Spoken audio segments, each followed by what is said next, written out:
It's time to take command with former NFL tight end Logan Paulsen and former Commanders beat reporter Craig Hoffman. What's up? What's happening? Welcome in. Take Command podcast. I'm Craig Hoffman. That is Logan Paulsen. And Logan, today we are going to take a look at where this roster is post NFL draft. We have been talking a lot throughout the NFL draft process about what we think this draft could teach us and what some of these free agent signings, obviously before that, teach us about the remaining incumbent players and how Dan Quinn and his staff might see some of these guys, what roles they could ultimately inhabit in 2024. And so now that we have all those pieces in place, I think it'd be good to circle around and kind of look at each. We're going to go through the entire team by position group and be like, okay, what do we got here?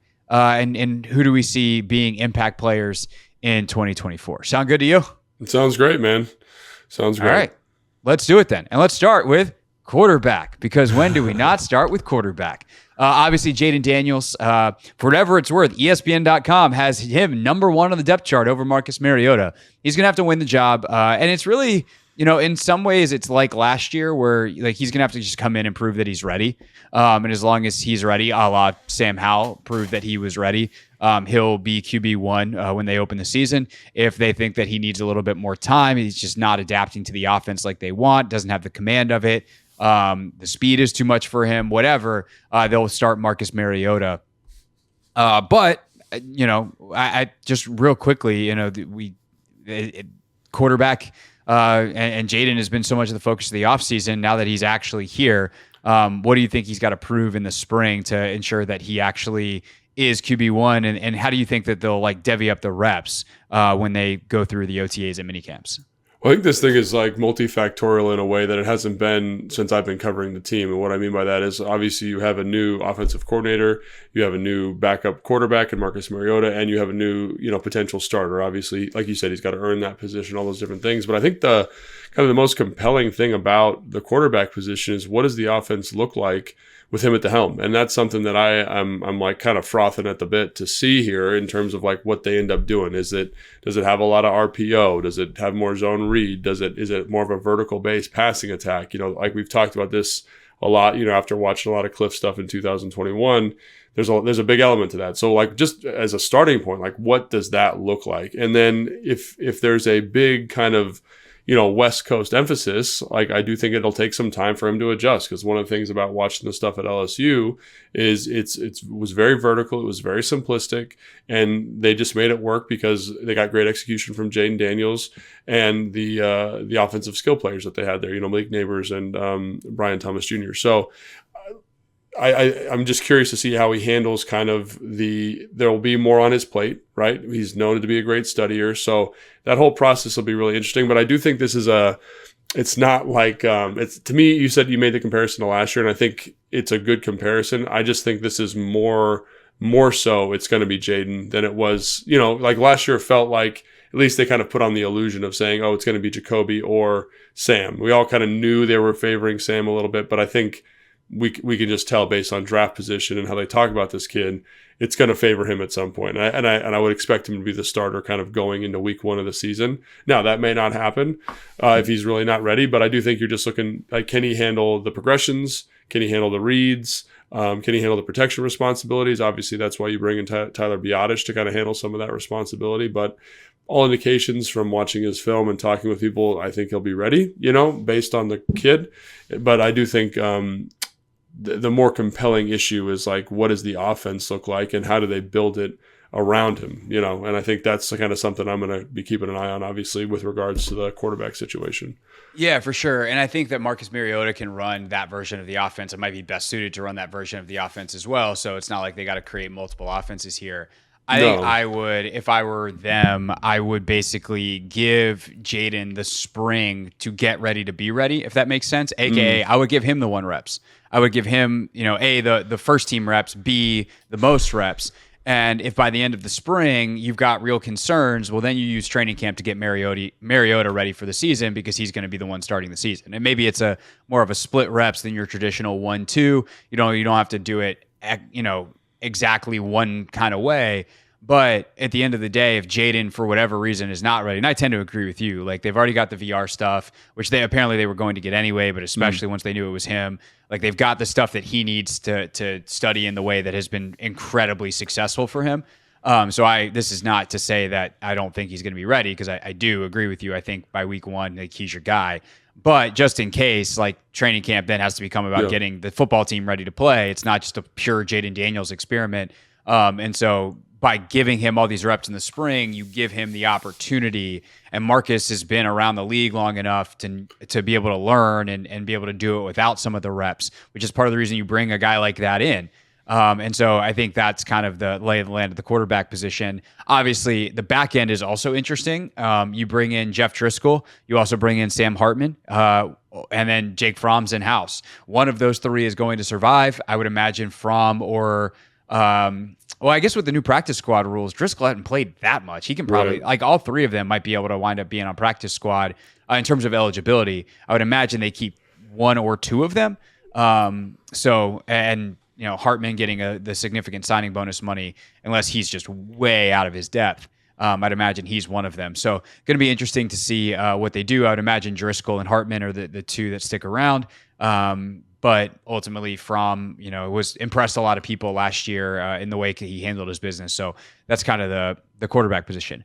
Running back, you got Austin Eckler coming in as the big flashy name. Brian Robinson, the lesser known incumbent, but I think at this point in their careers, Robinson might just be the better player.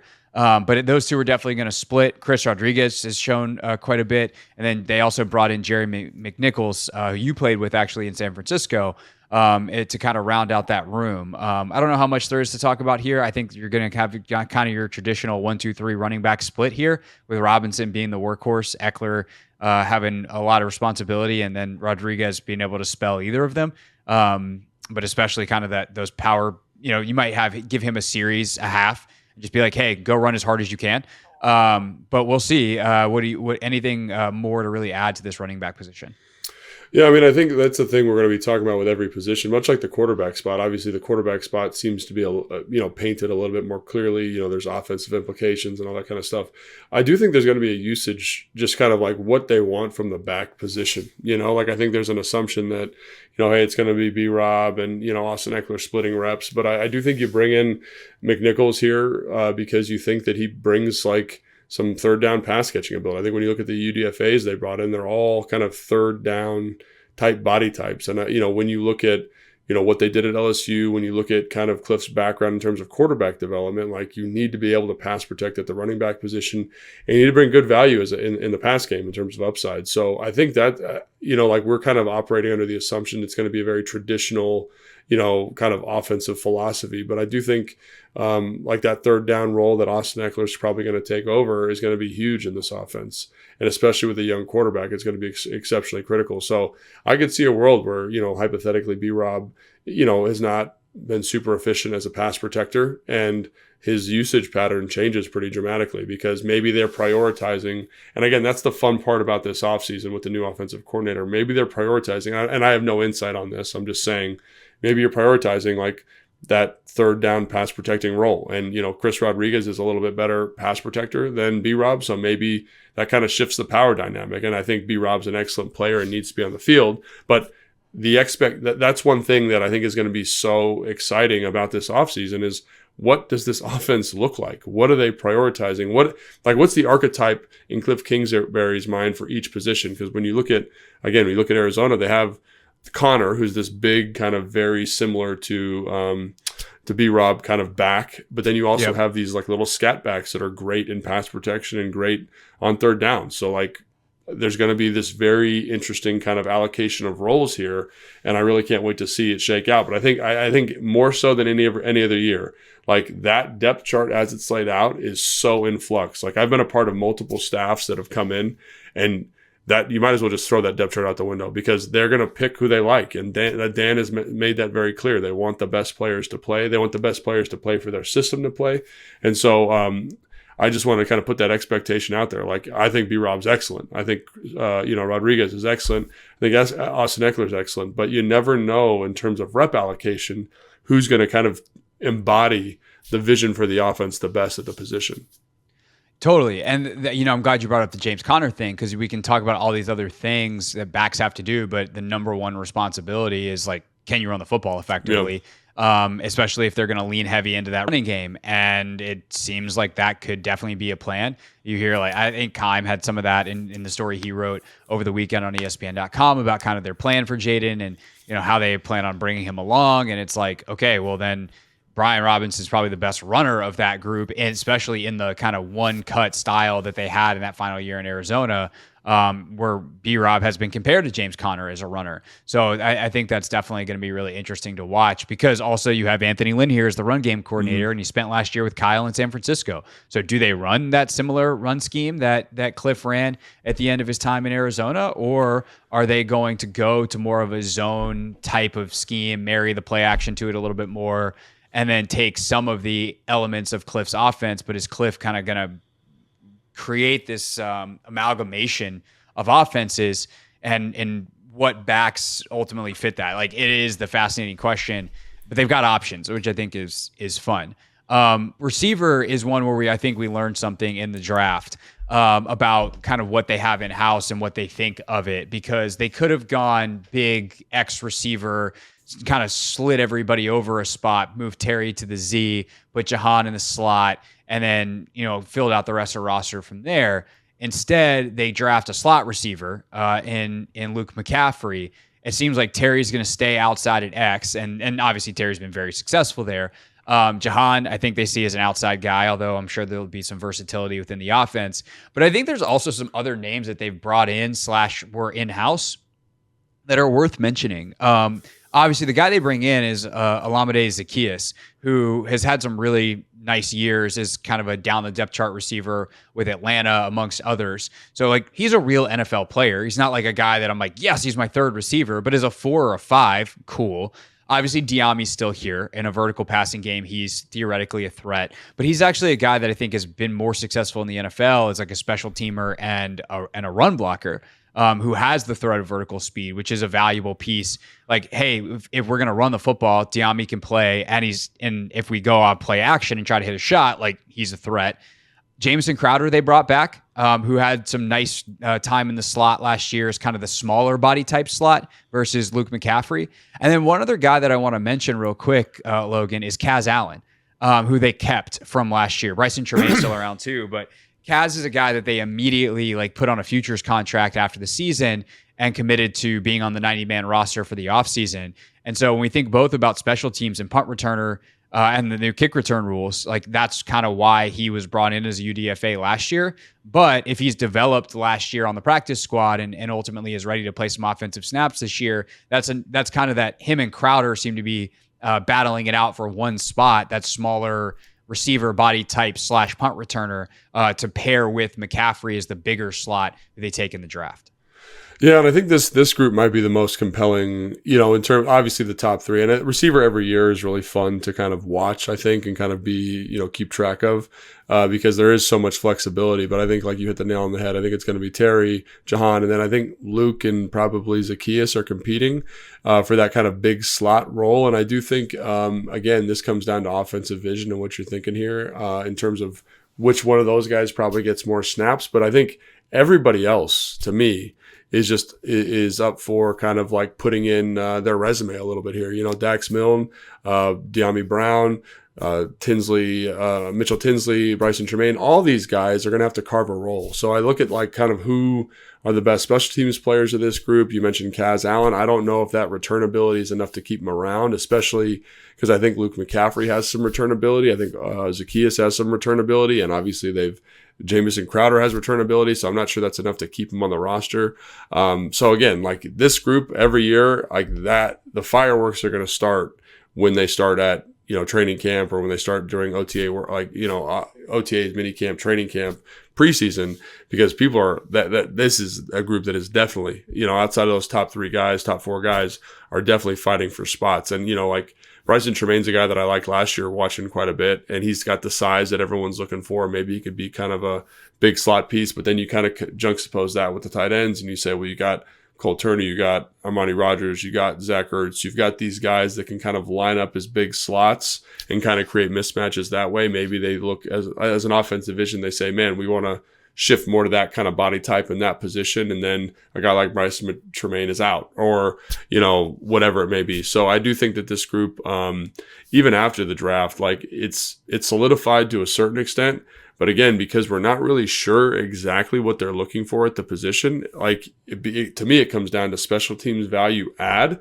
And then when you look at it from that standpoint, the kid from Georgia that they brought in, Marcus Rosemy-Jacksaint, is a guy that played great special teams at Georgia, had a nice Senior Bowl. There are some injury concerns from him from a draft standpoint, but maybe he makes some waves there as like a gunner or a vice guy, especially with the new special teams rules and kind of the emphasis on the kickoff. So to me, this group, the top three are the top three, top four. We'll throw another person in there, but everybody else, it's like, what is your special teams value and what is your role in the new offense in a way that is very different than any other position on the roster?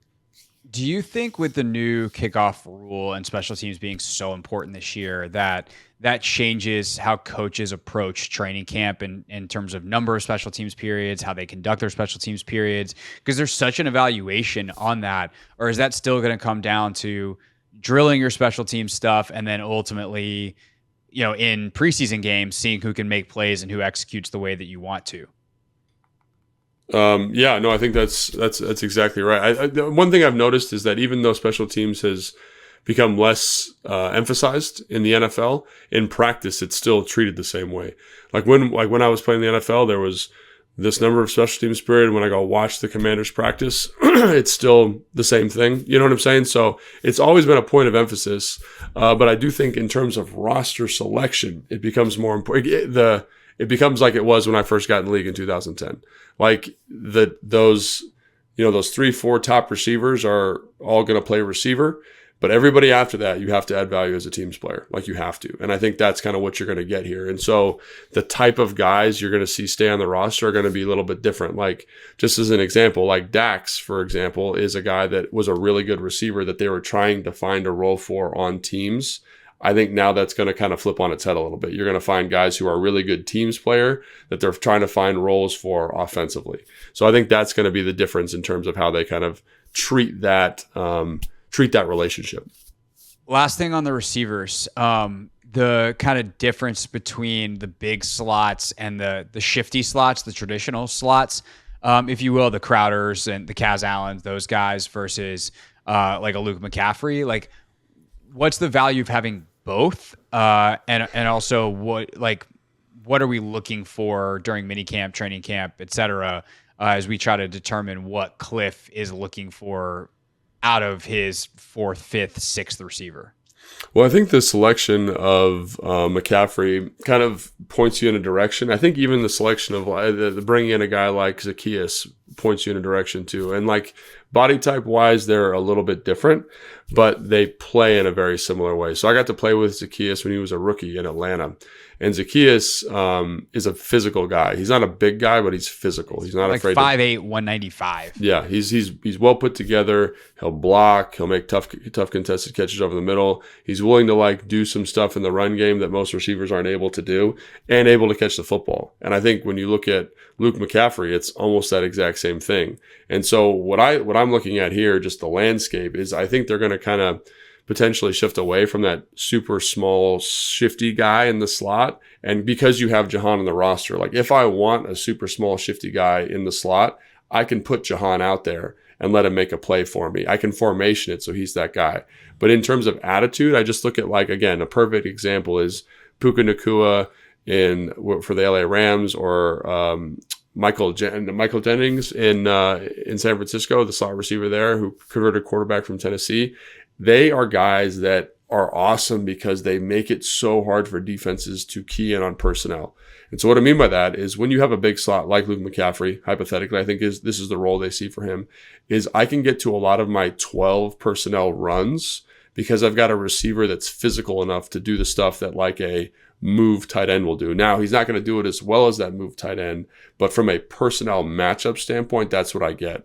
And I think that's what you're looking at. Like what I come out of the draft thinking is like, that is a big priority for this team. So in terms of selecting that third receiver, that fourth receiver, you definitely need guys who can do that, which is another reason why like the Bryson Tremaine thing kind of comes up to me, because like when you look at his play style, I mean, he spits nails, man. Like he's very physical as a gunner. He's going to get after you in the run game. Like I think that, and then that's how a guy like that would carve a role. Basically, I'm your second or third big slot guy because I'm willing to put my face on people and make these tough plays that other people aren't able to make.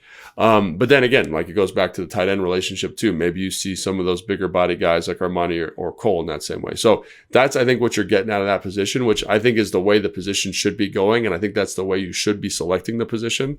But I also think because of the flexibility of those first two guys, Jahan specifically, I can be more flexible with my roster. I don't have to keep, Kaz Allen as an example, because I have a guy who can get that stuff done for me in the slot. And I think to defend Luke here, I think Luke also can develop in that role as a route runner as well. So I think that's what the direction I think they're going to go with that slot position, just based on the decisions they made at the receiver spot. And then also when you look at the tight end position with the signing of Ben Sinnott, like they're looking for flexibility and things that make it hard for defenses to match personnel. So that's, in terms of anticipating what to expect going into OTAs, going into minicamp, and what the reporting is going to be out of it, that's what I would expect to see from that group.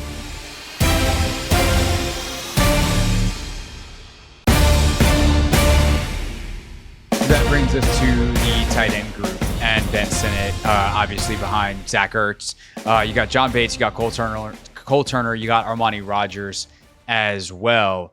This is also going to become, and we're way too early to get into this with any meaningfulness, but this is also going to become interesting of our numbers game. Like, do they keep 4 running backs? Do they keep 6 receivers? Do they keep 4 tight ends? Like, what do they do there? I feel like 4 tight ends is very possible, especially with Sinnott being, is he a fullback? Is he a tight end? Is he and Ertz, like kind of a quasi wide receiver at this point in his career. Like there's just a lot of guys that have that positional crossover that you're going to use in those spots. So the days of when I was covering Jay and he had 7 receivers that he'd keep, like that feels unlikely. But then again, we say that every year, and then there's 8 receivers that we want to keep. So that's going to be a fun August podcast for us well down the line.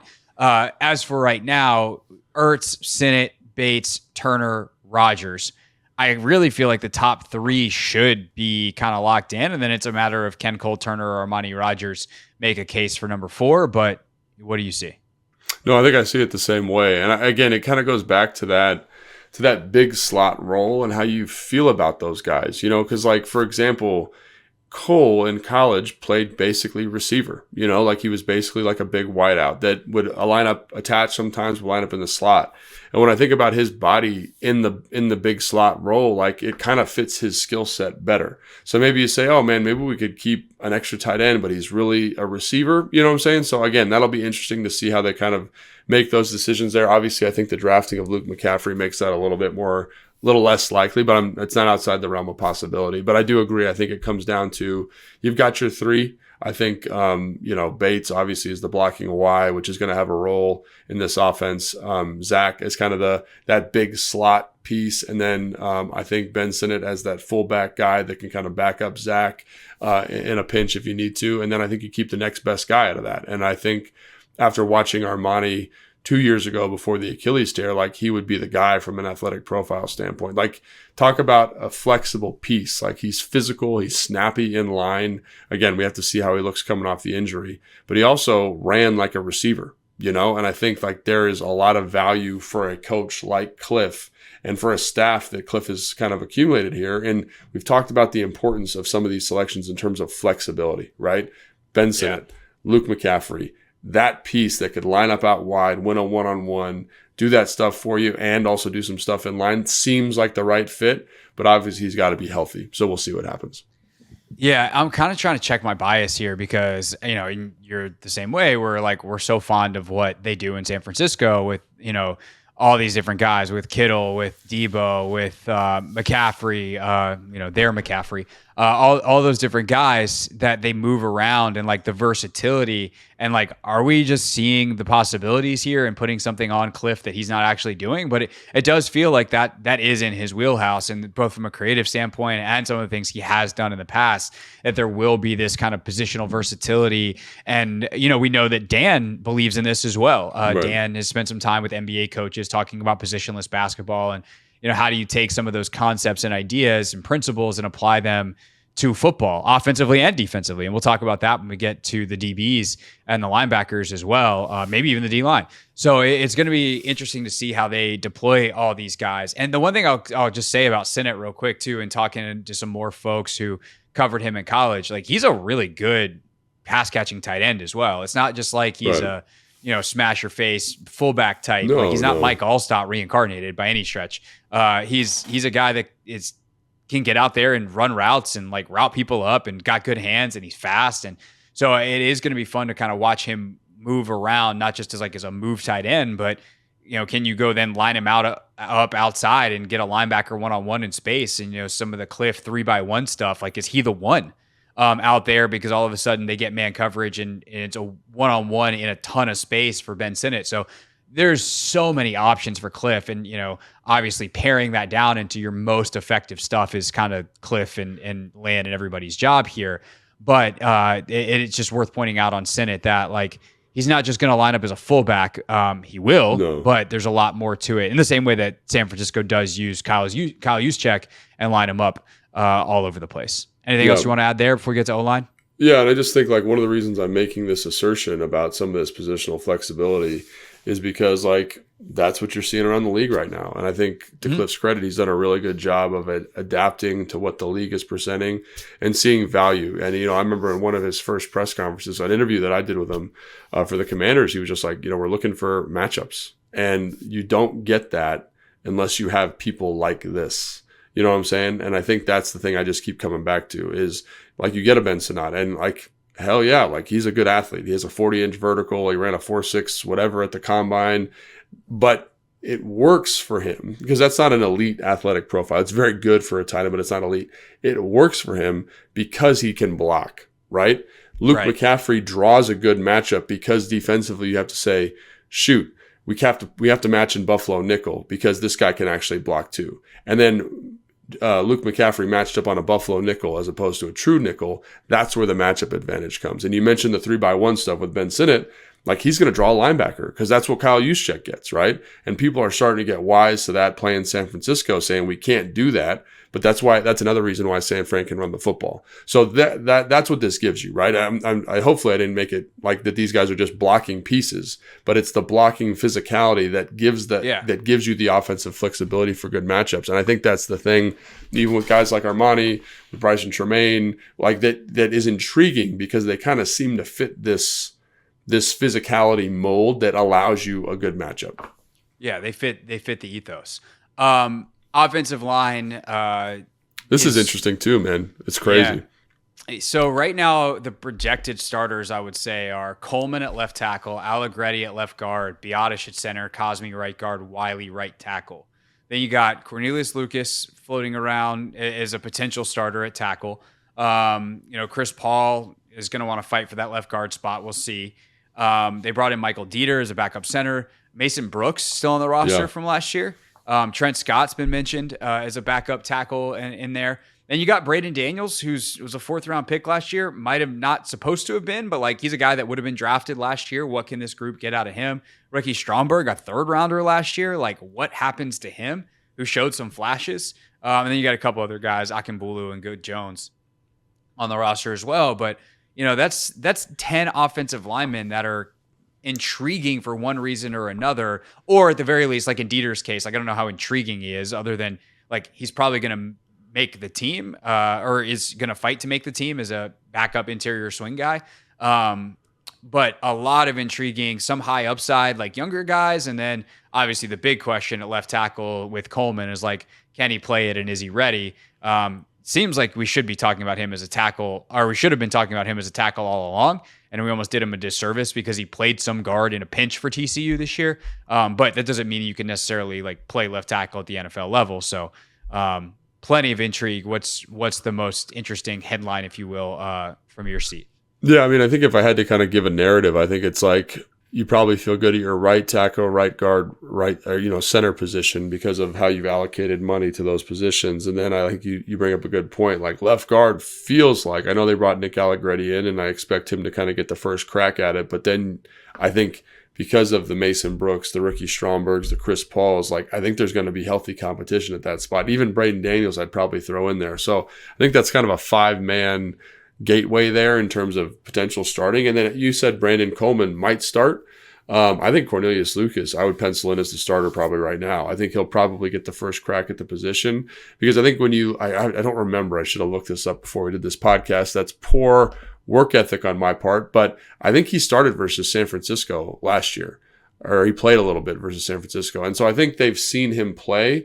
And I think when you look at how he handles his pass protection responsibilities, Corn does a pretty good job. Now, he's not always the most physical guy in the run game. He's got some limitations, but I think his length give people problems. Like when you talk to rushers around the league, like they talk about Corn as being difficult to deal with. Guys that have worked with him that I know very well, speak very highly of him. So I do think he'll probably get the first crack. And then I think Brandon Coleman and him will be in a competition because, as much as like you said we did him a disservice, the NFL on the whole, in terms of people that I talked with, had Brandon Coleman projecting to guard.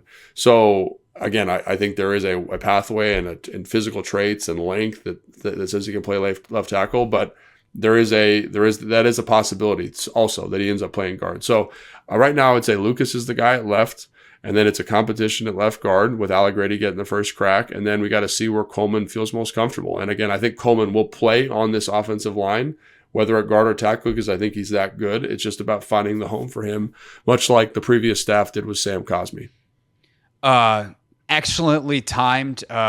Speaking there, Logan, right as you got done, I was able to get the box score from PFF last year, the grades from PFF from the San Francisco game, and Cornelius Lucas did indeed play left tackle, and he graded out very well. Yes. He graded us out at a 73, 86 as a pass blocker.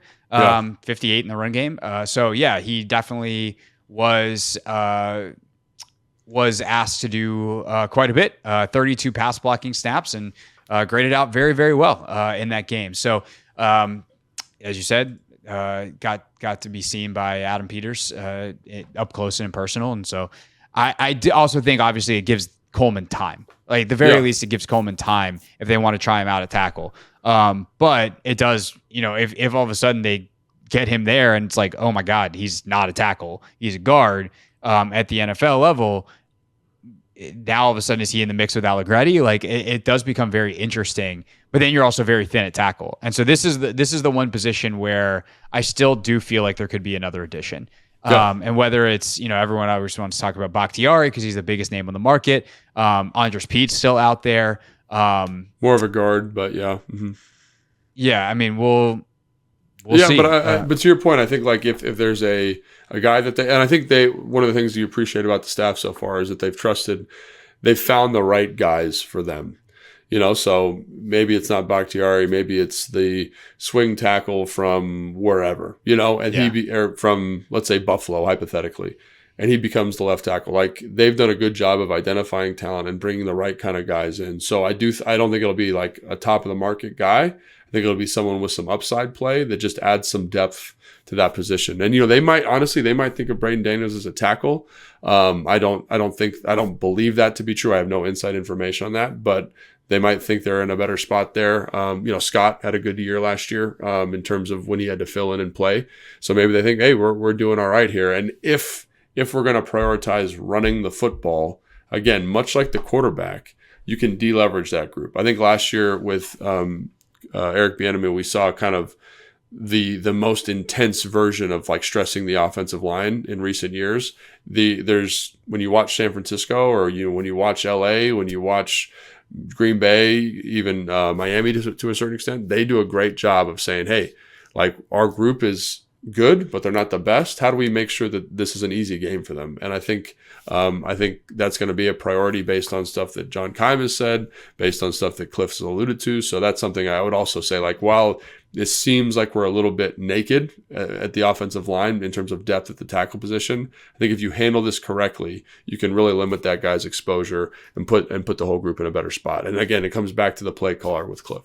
Yeah, it's funny because I have seen some commentary post-draft about Miami and San Francisco specifically, where some analysts have basically been like, I guess Mike and Kyle just think they can scheme around the offensive line, and they might be right. And if they are right, what does that mean for the NFL? But like that's kind of seems to be the approach.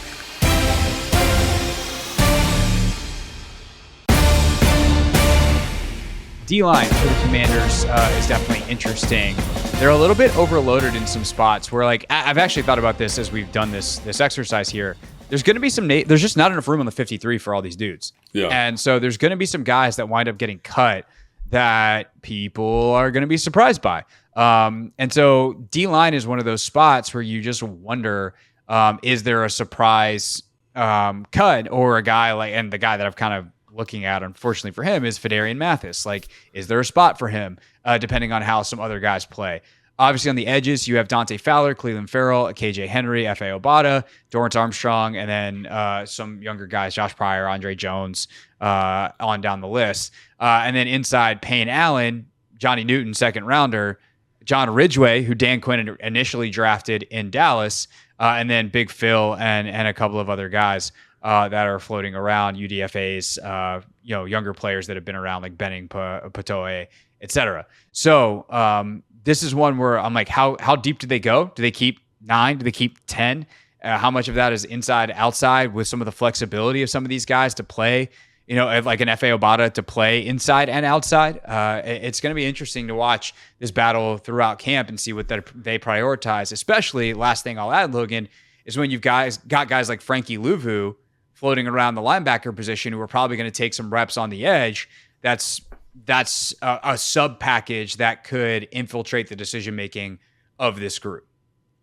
Well, I think that's great analysis, and it feels to me a lot like the wide receiver group, in the sense that you've got kind of your 4 starting guys, and then it comes down to kind of stylistically like what you're looking for. I've been around the building, and you get to see KJ Henry and Andre Jones and F.A. Obata up close and personal, and those guys are pretty freaky. And then they bring Jean-Baptiste into the mix, who's also a big, tall, freaky guy. Couple that with Dante Fowler Jr., and it really just, to me, comes down to like who of that group can kind of separate themselves and say, I deserve to be the 4th, 5th defensive end edge rusher rotational guy, because they all have the traits. It just depends on, like, again, kind of what they're looking for. Because I think about Dan and like what he's been successful with over the course of his career, and it's a lot of big traitsy edge rushers. And usually, like on a roster, like when you were in Atlanta, you could be like, this guy is the big traitsy guy, like he'll be here. But the crazy thing is they're all kind of big traitsy guys, and so it's just kind of who's most productive in those situations. I think the defensive tackle thing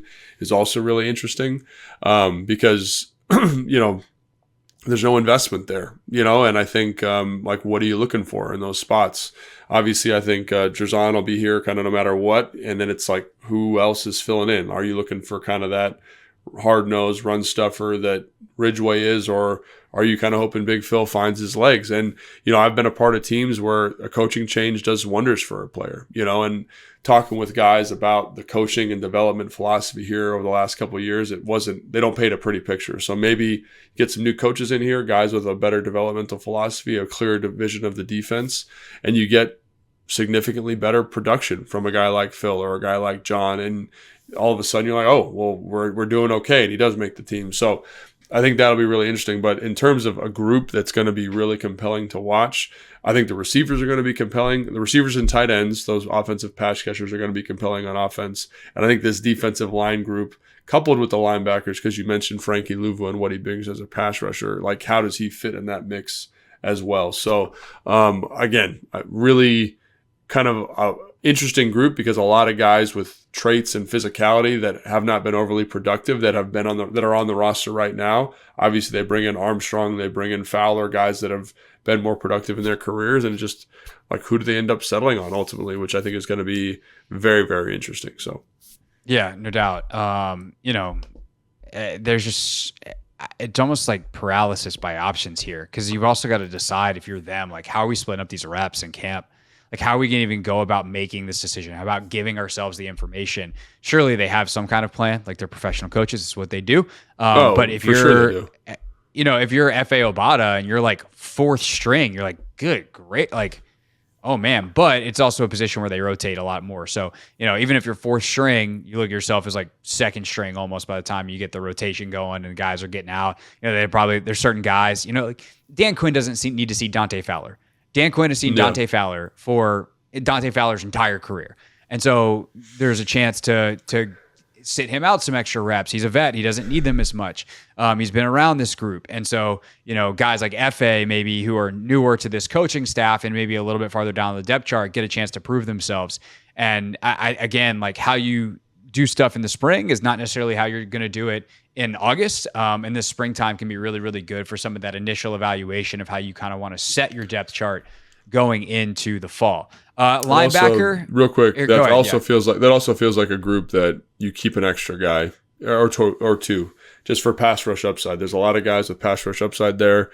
Maybe you keep 9 and then you take some from another position. Because one of the things I know about Dan just from playing for him is that and again, a lot of coaches feel this way, you really value pass rush potential. And so maybe you say, hey man, we're not 100% sure. Let's keep this guy in the program, see if he develops. If he doesn't, we move on, midway through the year or whatever it is. So I think that's another thing to keep an eye on with that group specifically. Yeah. Linebacker feels like maybe the most easy to break down position because it's just been so de-emphasized and they use so many options. Now, who's going to line up in the box is a very different conversation, because now you're talking about all these Buffalo nickel type of players. But the linebackers themselves, Luvu, Wagner, Jamin, McGee, and then maybe one of these other guys, maybe an Anthony Pittman, maybe a Michael Walker, maybe a Keandre Jones if they're excellent special teams players. But those 4 are probably going to be your core guys. And then you hope to keep some other guys on practice squad in case of injuries, easy call-ups, et cetera, like that. But at the end of the day, like, you're probably going to see a little bit of base this year, personnel-wise, a lot of 2 linebacker stuff. And I think that's the more interesting conversation about linebacker, which is much more of a fall discussion about how they deploy these guys versus kind of this initial, like, what are they even, going to do in terms of, dividing up the reps in camp, whatever. Like, they're going to try a bunch of stuff and these guys will rotate through the different positions. And I guess, and it's an offshoot of the same discussion, but it's because the personnel seems much more decided. I feel like it's a little bit of a different version of it. Yeah, for sure. And I think like you're right. I think it's not an overly like complex group in terms of who's going to make the team. I think it's kind of clear cut to a certain extent, but I think the more compelling discussion there is utilization. And I think it kind of really coincides nicely or leads in nicely to the secondary players. And I think that, again, much like the defensive line, it's like, what are they going to do with all these guys? And, we're talking linebackers now, but I'd probably put Jeremy Chin in that same bucket, not because he's a bad coverage player, but because of the flexibility that they utilized him with when he was at his peak in Carolina. So how does he affect that rotation? How does Quan affect that rotation? How does Sanders still affect that rotation? Like, you just all of a sudden have all of these kind of really compelling pieces that can play in that kind of mid-level of the defense. And I think when you look at Dallas over the last couple of years, like, they've done a great job of maximizing those guys. You know what I'm saying? Maximizing the middle level, playing multiple safety looks, getting in nickel, getting in dime. So, and like we talked about this on draft night, like, are they in dime more this year with Frankie Luvu kind of setting an edge? Is that something that they see a lot of value in? Because he does have that physicality and he's a great blitzer and he can play along the front. And when you look at how they used Anthony Barr and Kyle Van Noy, not Kyle Van Noy, the kid from Boise State, I forget his Leighton name. Vander Esch. Yeah, Leighton Vander Esch. Like, they blitz him a lot. So maybe that's kind of what they end up doing. And I think about Curse there and what they did with him he's the Tampa player, he's a post safety. And from a body type standpoint, you've got a lot of guys that look like him on the roster. So that to me, defensively is, we talk about, offensively with Ben Sinnott and, all this stuff. That is the one that is the most kind of up in the air to me at the moment is you've got all these guys that are really good football players that have these kind of flexible skill sets. Ultimately, like, where do you settle? And I think the one thing is, like, you've got these good linebackers or this kind of established linebacker room, but how much are those guys going to even play? Because when you look at the dynamic coverage players, the more dynamic players in terms of ball skill production, it's in that kind of secondary group, I think, which is the thing that I find really, really interesting. And again, one of the things you can't wait to see is what is the initial plan for this group? Yeah, no. And then it also comes down to, like, of all these safeties who can play linebacker, how many of them can play safety? And that's like another part of this is in Dallas, they had those guys too. Like, Malik Hooker had come over from Indy, and like, that's a dude that I remember, one of my favorite players in that draft that year, because he just had so much range. And like, who's that guy? Who's the post safety in Washington? I mean, Percy Butler, we know, has the speed, but Derek Forrest was the starter before he got hurt last year. Does Defoe have that kind of range? Or is he a little bit too big, not quite the fluid athlete? But like, does Butler have the anticipation where Defoe has that? We talk about that with like quarterbacks. There's guys with stronger arms than Jaden Daniels, but Jaden might get the ball there faster because he sees it and has a quick release and anticipates. Same is true as a defensive player. Like, can you anticipate and be in the right position to make your ground to cover less, as opposed to just having the speed to make up for your mental mistakes or you're mentally not being quite as sharp?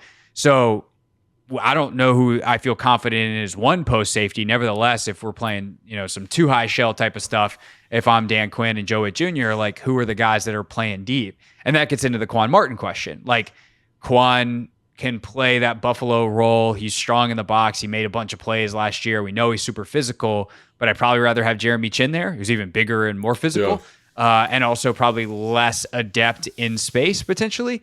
So I just think that's like, outside corner is its whole own beast, and we can talk about that in a second and should. But between Butler, Forrest, Chin, Martin, eventually you'd hope Dominique Hampton enters that, although he's probably more of a special teams guy in year one. Revo's still around. He's probably more of a special teams guy, but like has played some of that in the past. It's a very versatile group. My question is, how good are they? And that's something that's obviously going to take time and creativity and deployment and coaching and all those things to figure out. Yeah, and again, when you look at guys that can move around in terms of like the archetype post safety, you kind of probably looking at a guy like Percy. But you mentioned, there was some youth there, and again, I'm very optimistic this year that the coaching improvement is going to lead to a much different production level for those guys. Because I think when you watch them, they play hard, they play physical, like all the things you want to do. But like we, as a staff and as a community surrounding these guys, we just need to be more specific about what our expectations are. And talking with guys, like the expectations weren't always very clear. And I think, one of the things about Dan, like having played for him, he's very clear about that, and I think that's something that's going to help these young guys develop. And all of a sudden, this group that is, you kind of feel tepid about in terms of production last year, coupled with guys coming in, it's like there's some big names in there, but the production wasn't very good across the board for those guys last year. You know what I'm saying? Outside of Quan Martin. And then you say, well, we get the coaching. And even Quan, it was the second half of the year thing. Like, Quan struggled early. Like, people were like, oh my God, is this guy a total bust? And we're all just kind of like, if they could teach him one position instead of 4, maybe he'd be better. And they pared it down and found a role for him, and it really worked and it clicked for him because he's a smart kid who works his ass off. Yeah. And watching him develop was really fun last year. One of the few fun things about last year, frankly. Right. Yeah, but I think you hit the nail on the head there. It's like, can we, again, find what Dan is always saying this, and I appreciate the hell of it. What is the guy's superpower, and how do we maximize it? Because you do have guys in that secondary with superpowers, right? Percy Butler is crazy fast. Quan's crazy physical, crazy smart, crazy football IQ. Forrest, right? Like the physicality and the kind of football IQ that he plays with, tremendously high. Jeremy Chin, the ability to take on a pulling guard and be physical and, get after people. Like, it's all there. And we haven't even talked about Mike Sanders still and what he brings from a ball production standpoint. Like, they've got pieces. And so I'm just trusting with this group.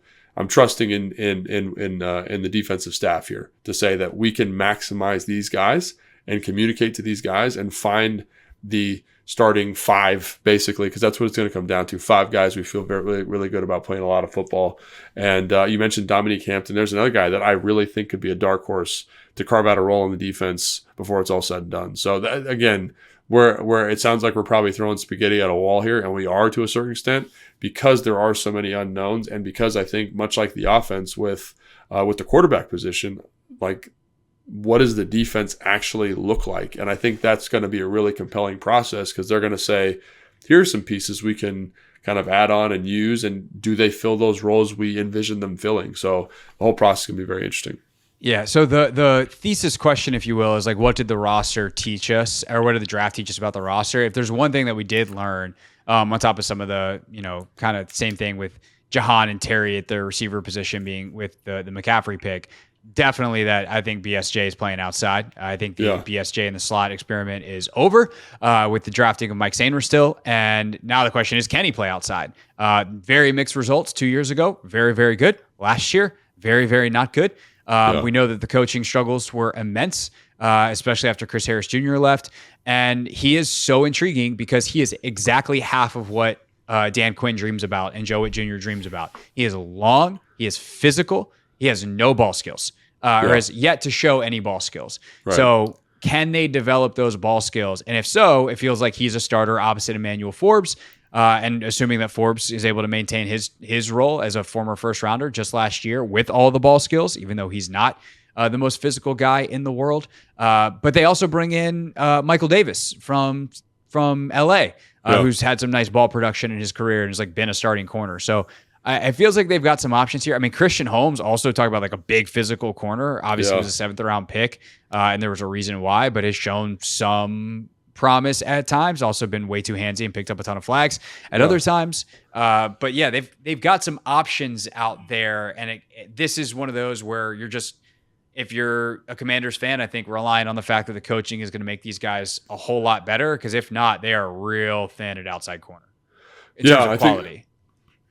And again, we talked about Quan playing inside. He played outside in college too. So maybe that's where it's like, and I do wonder about that.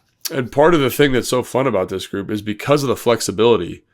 Like, I mean, I don't want to say the possibilities are endless, but like it has to kind of be endless for them. And I know they probably have visions for every single player and the roles they're going to be in, but golly, man, they're going to have a lot of work to do. And it's compounded by the fact that they don't play. I don't want to say they don't play a traditional defense because it is a traditional defense now in the NFL with a lot more defensive backs on the field. And so it's about finding those 4 or 5 guys inside, outside that you feel comfortable about designating their roles for. And so I think that's going to be a lot of fun to kind of keep an eye on, over the course of the next couple of weeks. But yeah, man, like this defensively, like we talked about Newton and the linebacker, whatever, like this group and how they come together is the story for me for the offseason for this team. Like offensively, there's its own separate thing with the quarterback development, but even on offense, but they're related too, right? Like there's Orlovsky said this on the pivot the other day. Ryan Clark was like, "What's the best thing you can give a young quarterback?" And Dan's like, "Forget a running game, give me a defense." Yeah. Like if Jaden Daniels has to go out there and be like, "I got to score 17 points today and we win the football game," he's gonna be able to play with a mental freedom and a lack of stress that is very different than what we saw him even last year at LSU. Like he had to score 50 points a game at LSU. Right. Imagine what he can do when he's only got to score 17. And obviously that would mean the Commanders' defense is great, but like the idea of the pressure being down has an impact on Jaden Daniels' development. So how this group comes together is essential even for that. Nevertheless, what it means in a vacuum. Yeah, and I think we talked about this already, but offense, it feels very clear cut outside of the left side of the offensive line where it's got to develop. Here, like this feels totally up in the air. The more you talk about it, the more you think about it, the more you think about skill sets. And so in terms of like, if you're a fan, like this is something that is, I want to say going to make or break the season, but it's going to be extremely impactful on the success of this team. You mentioned the defense and how that insulates the young quarterback, but yeah, like they've definitely got their work cut out for them. And it's good because they've got some talented guys, just about how it all comes together. No doubt. All right. We are scheduled to talk to Trevor Sikkema from Pro Football Focus for our second podcast this week. So make sure you're subscribed to get that. Should hit your feeds on Thursday morning. It'll be a lot of fun to talk to Trevor. We'll have to see where he's set up, Logan. He just moved to a new place, so hopefully he's got his full setup going. I'm sure he's got it. He's a big fancy TV guy now. He does NFL Network, the whole thing. If I was him, as soon as I moved in, getting the studio set up would have been a priority. But we'll talk to Trevor coming up later this week. And other than that, we're in full off-season mode, so it's going to be fun to watch and track this stuff. So leave your suggestions. OTAs. Leave suggestions for shows. We're 100% on board. Comment, like, whatever. Leave suggestions for shows. Likes won't help us with suggestions. They will help us with other things. I'm saying I don't care about that. I need suggestions for shows. So come through, guys. Okay. Instagram, YouTube, wherever. I do care about your likes. Also, hit like. It takes half a second, and then leave us a suggestion for the show. You can also, again, hit us Instagram, Twitter, whatever. What would you like us to do? What would you like us to talk about? Fun, silly ideas. We ever do the bigs versus smalls football game idea? We never did that. We should probably do that now. That would be a good time for that.